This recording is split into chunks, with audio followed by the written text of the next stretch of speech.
नमस्कार दोस्तों, mathematics memory में आप सभी का हार्दिक स्वागत है। मेरा नाम है अतुल जायसवाल और मैं आप सबको एक नए सेशन के साथ आंकड़ों की इस दुनिया मैथमेटिक्स मेमोरी में फिर से एक बार लेकर चलता हूं। और तो चलिए इस सेशन की शुरुआत करें और देखें हमारा पहला सवाल क्या है। तो हमारा पहला सवाल है, दो संख्याओं में 5 का अंतर है, यदि उनका गुणनफल 336 हो तो उन संख्याओं का योग है। यानी कि दो संख्याएं हैं, उनमें अंतर 5 का है। तो पहले हम संख्याएं मान लेते हैं। संख्या हमने माना ए और बी दो संख्याएं हैं, और चूंकि दो संख्याओं में 5 का अंतर, तो अगर हमें एक को x मान लें, एक को x माने और दूसरे को x+5 मान लें इन दोनों की जगह, तो कोई बुरा नहीं होगा।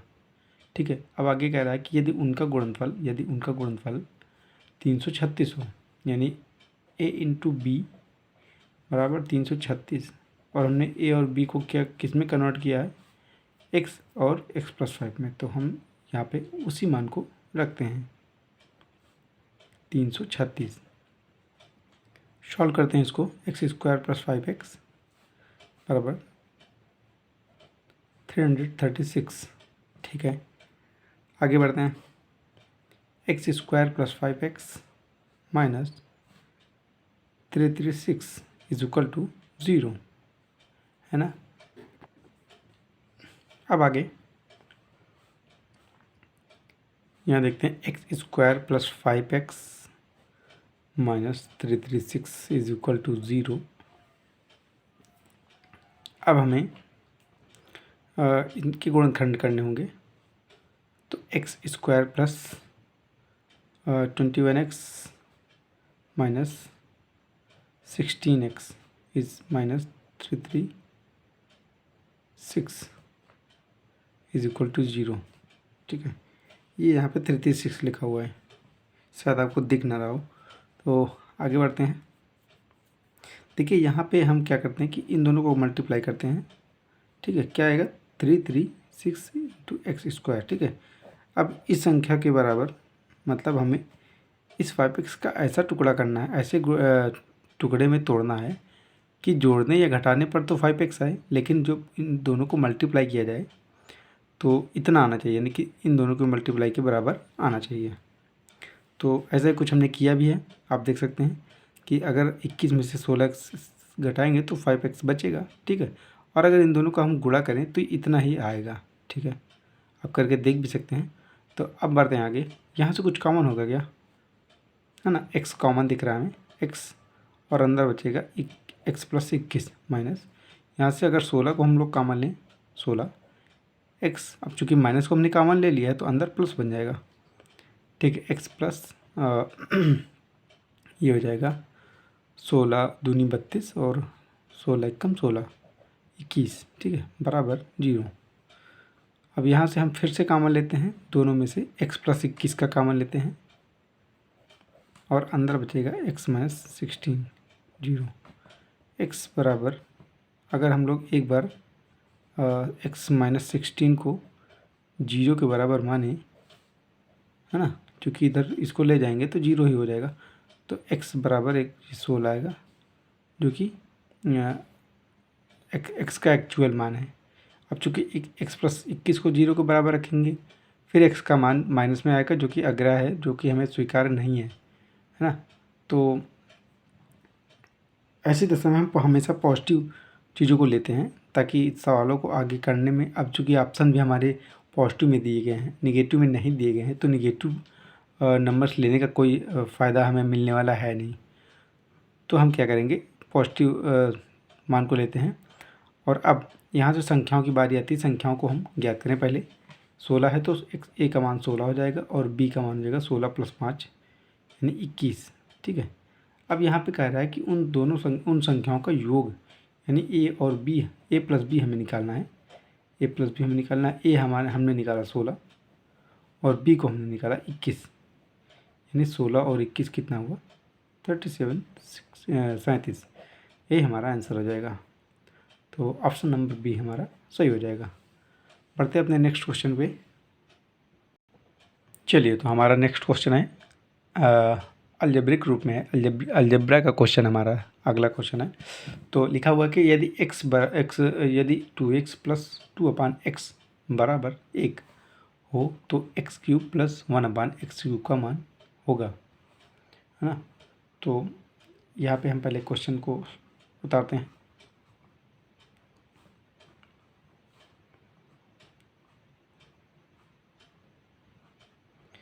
To x plus 2/x is equal to 1, ठीक है।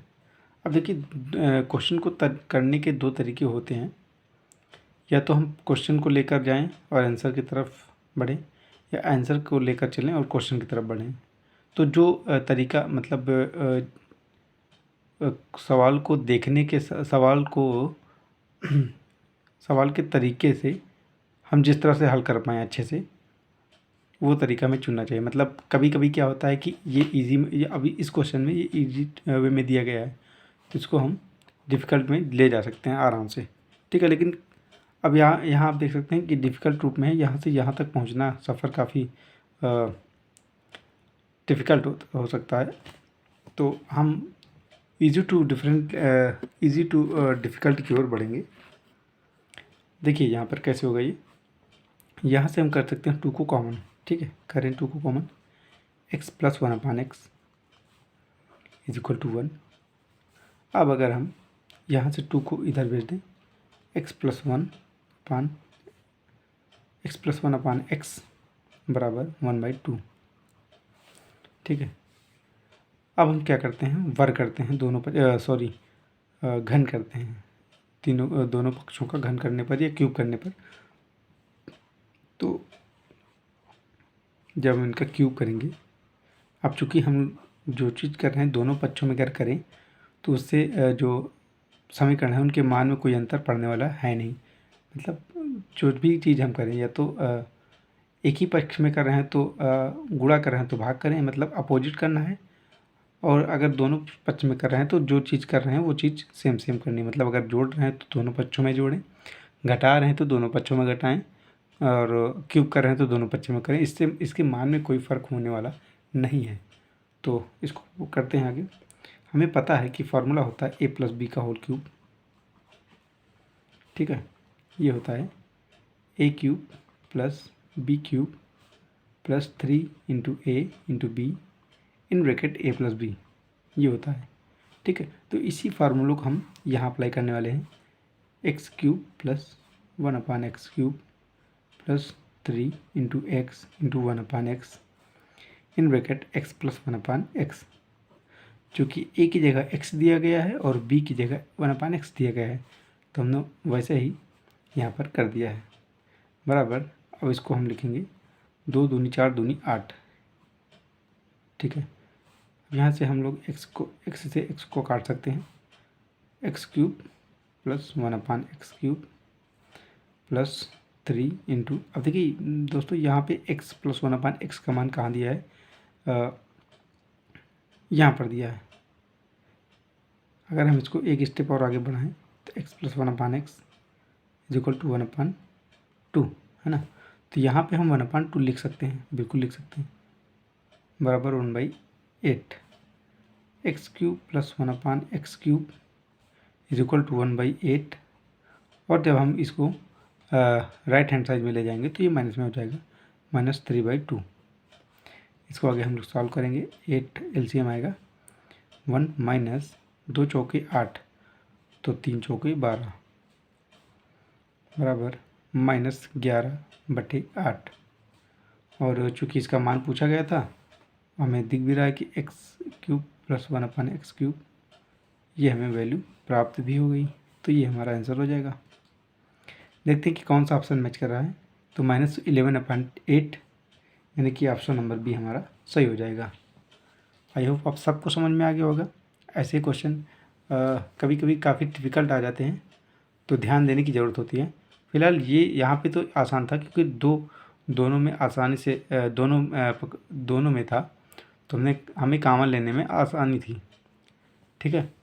तो काफ़ी इजी था मेरे हिसाब से क्वेश्चन, लेकिन अलजेब्रिक फंक्शन के जो क्वेश्चन होते हैं इतने इजी आते नहीं हैं पेपर में। तो मैं कोशिश करूँगा कि और आपको मॉडरेट क्वेश्चन को की ओर ले जाया जाए। तो चलिए बढ़ते हैं अपने नेक्स्ट क्वेश्चन पे। तो हमारा अगला क्वेश्चन है, यदि a बराबर 11 तथा b बराबर 9 हो तो a square plus B square plus A b upon A cube minus B cube का मान होगा। ठीक है, तो आप कहेंगे ये तो भाई बड़ा इजी क्वेश्चन है। क्यों इजी है? क्योंकि a और b के मान दिए गए हैं, इनमें उठा करके रख देना है, बस आ गया हमारा आंसर। ठीक है, तो रखते हैं इसका मान। अगर इसका मान हम लोग रखते हैं तो 11 का स्क्वायर करना पड़ेगा, 9 का स्क्वायर करना पड़ेगा, 11 इंटू 9 करना पड़ेगा, फिर अपान में 11 का क्यूब करना पड़ेगा, 9 का क्यूब करना पड़ेगा, आपस में घटाना पड़ेगा, फिर भाग देना पड़ेगा। क्या आप इन सब के लिए तैयार हैं? क्या पेपर में आपके पास इतना टाइम होता है कि आप ये सब कर सकें? हाँ, मानता हूँ कि ये बड़ा इजी है, लेकिन टाइम टेकन सवाल है कि नहीं है ना? तो कुछ ऐसा करना है, कुछ ऐसा तिकड़ी भिड़ाना है कि सवाल को कम से कम गणनाओं के साथ करना पड़े। तो क्या है वो तरीका? आइए मैं बताता हूँ आपको। आपने एक फार्मूला पढ़ा होगा, ए क्यूब माइनस बी क्यूब, है ना? ये होता है, दो ब्रैकेट्स में ये फार्मूले होते हैं। पहले ब्रैकेट्स में क्या होता है, ए माइनस बी, और दूसरी ब्रैकेट में होता है A square plus B square plus A B, है ना? यानी हमने इस फार्मूले को तोड़ दिया है इसमें। तो जब हम इसका एक्सपेंड करेंगे तो ये तो बच जाएगा नीचे, लेकिन इसके साथ ये ऊपर वाला भाग कट जाएगा और हमारा जो कैलकुलेशन है थोड़ा सा इजी हो जाएगा। ठीक है, आइए करके देखते हैं। A square plus B square plus A B, ठीक है, अपान ए क्यूब माइनस बी क्यूब। अगले स्टेप में हम लोग इसे एक्सपेंड करेंगे, A square plus B square plus A B in A minus B, और दूसरी ब्रैकेट में A square plus B square plus A B. ये इससे कट गया ऊपर वाला। ठीक है, नीचे अब जो हमारे पास शेष बचा वो है 1 अपान ए माइनस बी। तो देखा आपने कितना इजी हो गया है क्वेश्चन करने में। अब अगर हम लोग ए और बी का मान रख दें, बड़े ही आसानी से आंसर आने वाला है। रखते हैं इसको, 1 अपान ए माइनस बी यानी 11 माइनस 9, 1 अपान 2, यही हमारा आंसर हो गया। कितना इजी था, कितना आराम से हमारा आंसर आया। अगर आप ए बी और ये सब निकालते करते, कितना टाइम आपका वेस्ट होता। हाँ, आंसर आपका ज़रूर आता, लेकिन मैं ये कहना चाहता हूँ कि आपका टाइम बड़ा ही वेस्ट होता, क्योंकि एग्ज़ाम्स में इतना टाइम आपके पास होता नहीं है कि आप ऐसी चीज़ों को एक्सपेंड करें, ऐसी चीज़ों को रखें, इतना कैलकुलेशन करें, इतना क्यूब निकालें, इतना वर्ग निकालें। हाँ, कहीं कहीं पर ये नेसेसरी होता है, आपको करना ही पड़ता है, कोई ऑप्शन नहीं होता। लेकिन जहाँ ऑप्शन हो, कम से कम उसका यूज़ तो करें ना यार। अगर उसका यूज हम नहीं कर पा रहे हैं, यही तो है मैथमेटिक्स, यही तो तरीका है। मैथमेटिक्स ये नहीं है कि आपने आंसर ला दिया किसी तरह से घंटे 2 घंटे 4 घंटे में, है ना? आंसर लाना, विद इन टाइम में लाना, वो अलग बात हो गई। तो इन्हीं सब चीज़ों का ध्यान रखना है ताकि हम एग्ज़ाम्स में अच्छे से क्वालिफाई कर पाएँ, है ना? तो बढ़ते हैं इसी बात के साथ अपने नेक्स्ट क्वेश्चन पे। तो ये रहा आपका अगला question, x plus 1 upon x plus 1 upon x बराबर 2 हो तो root x plus 1 upon root x का मान होगा। अब पिछले जो क्वेश्चन था, पिछला क्वेश्चन अलजेब्रिक फंक्शन का, उसमें मैंने आपको बताया था कि एक का मान दिया होगा, दूसरे का मान निकालना रहेगा। ठीक है, तो हम चाहे क्वेश्चन से लेकर के आंसर तक जाएं या आंसर से लेकर के क्वेश्चन तक जाएं, दोनों ही तरीके से हम चीज़ों को प्रूफ कर सकते हैं, आंसर को ला सकते हैं, है ना? तो मैंने ये कहा था कि कोई डिफ़िकल्ट चीज़ हो तो उसको आसान बनाना या आसान चीज़ को डिफ़िकल्ट क्यों ले जाना, दोनों ही आप कर सकते हैं। यहाँ पे आंसर दोनों ही स्थितियों में आ सकता है। हम इस बार इधर से मतलब कि आंसर क्वेश्चन से हम आंसर की ओर, मतलब जो गिवन पार्ट है मेरा, उस तरफ जाएंगे। तो हमें क्या ज्ञात करना है उसको हम पहले लेते हैं। हमें ज्ञात करना है root x plus 1 upon root x का मान। ठीक है, अब हम गणित में एक धारणा है कि हम कुछ भी करें लेकिन उसका अपोजिट भी करें उसी में। मान लीजिए गुणा कर रहे हैं तो गुणा भी भाग भी दें, उस उतना ही भाग दें जितना गुणा कर रहे हैं, जोड़ें तो उतना ही घटाएं जितना जोड़ रहे हैं। ठीक है, तो हम यहाँ पे क्या करेंगे, इसका निकालते हैं हम लोग स्क्वायर। ठीक है, अब यहाँ पे उतना ही क्या करना हो, क्यूब रूट भी निकाल लें इसका हम, तो मान बराबर हो जाएगा। ठीक है, यहाँ तक बात आपको समझ में आ गई होगी।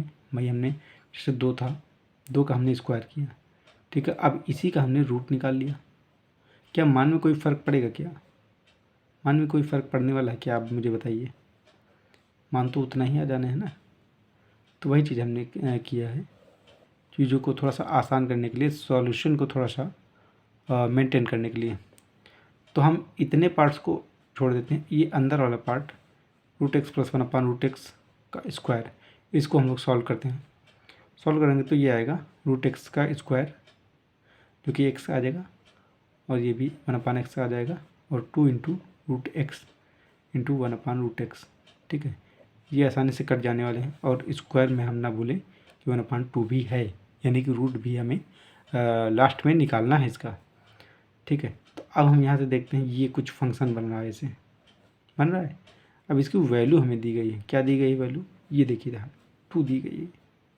तो यहाँ पे हम सिंपल सा वैल्यू रख लेंगे 2, और ये हमारा 2 पहले से है, और फिर हम इसका कर देंगे रूट, यानी 2 + 2 = 4, और इसका निकालेंगे रूट, जो कि आएगा 2, और ये हमारा आंसर हो जाएगा। क्या आपको यहाँ तक बात समझ में आई है ना? आगे होगी मेरे हिसाब से तो 2 हमारा आंसर हो जाएगा, और ऑप्शन नंबर बी करेक्ट हो जाएगा। ठीक है, तो बढ़ते हैं अपने नेक्स्ट क्वेश्चन पे। तो आइए देखते हैं अपना अगला क्वेश्चन। 2 संख्याओं का गुणनफल 120 है। यदि उनके वर्गों का योग 289 है तो दोनों संख्याओं का अंतर है कितना है? तो 2 संख्याओं का गुणनफल दिया गया है। पहले तो हम संख्याएं मान लेते हैं a और b। ठीक है, अब यहाँ पे कुछ करना है नहीं, क्योंकि कोई शर्त और एक्स्ट्रा दी नहीं गई है। तो हम सिंपल जो क्वेश्चन में कह रहा है, अकॉर्डिंग टू क्वेश्चन, 2 संख्याओं का गुणनफल यानी a और b, इनका मल्टीप्लाई करेंगे, जो कि 120 के बराबर है। ठीक है, अगला स्टेप वो कह रहा है कि उनके वर्गों का योग 289 है। तो इनका वर्ग कर लेते हैं भाई, और इसको जोड़ देते हैं, जो कि है 289 के बराबर। ठीक है, इतना हमने कर लिया। अब क्या करते हैं, अब मैंने आपको बताया कि गणित में ऐसा प्रावधान है कि कुछ भी हम घटा सकते हैं, जोड़ सकते हैं, गुणा कर सकते हैं, भाग कर सकते हैं, बशर्ते शर्त इतनी कि जितना जोड़ें उतना ही घटाएं, और जितना घटाएं उतना ही जोड़ें, और जितना भाग दें उतना गुणा करें, और जितना गुणा करें उतना ही भाग करें, ताकि उसके मान में कोई भी परिवर्तन ना हो। ठीक है, अगर दोनों पक्षों में कर रहे हैं तो जितना जोड़ें उतना दूसरे पक्ष में भी जोड़ें, जितना घटाएं उतना दूसरे पक्ष में भी घटाएं। तो इस रूल को आप लोग ध्यान में रखें, और उसी हिसाब से क्वेश्चन को सॉल्व करें। तो अब हम यहाँ पे फार्मूले को जनरेट करने के लिए, फार्मूले को बनाने के लिए, ठीक है, ऐसी चीज़ करें जिससे फार्मूला बन जाए, क्रिएट हो जाए। तो हम देख रहे हैं कि a² + b² है। अगर हमें इसमें a - b का स्क्वायर बनाना है, a - b का होल स्क्वायर, तो यहाँ पे -2ab कर दें। ठीक है, अब ये हो गया ना a - b का होल स्क्वायर। ठीक है, लेकिन अब मान ना बदले, इसके लिए हम इतना ही जोड़ देते हैं, +2ab बराबर 289 अपनी जगह है, उसको वैसा ही लिख देते हैं।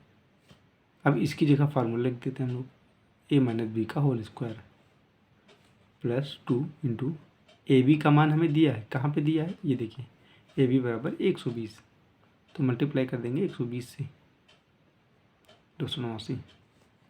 a - b का होल स्क्वायर बराबर 289 माइनस, ये पॉजिटिव में ही इधर आएगा, नेगेटिव हो जाएगा, 12 दूनी 24, 240 इसका जो मान है वो आ जाएगा।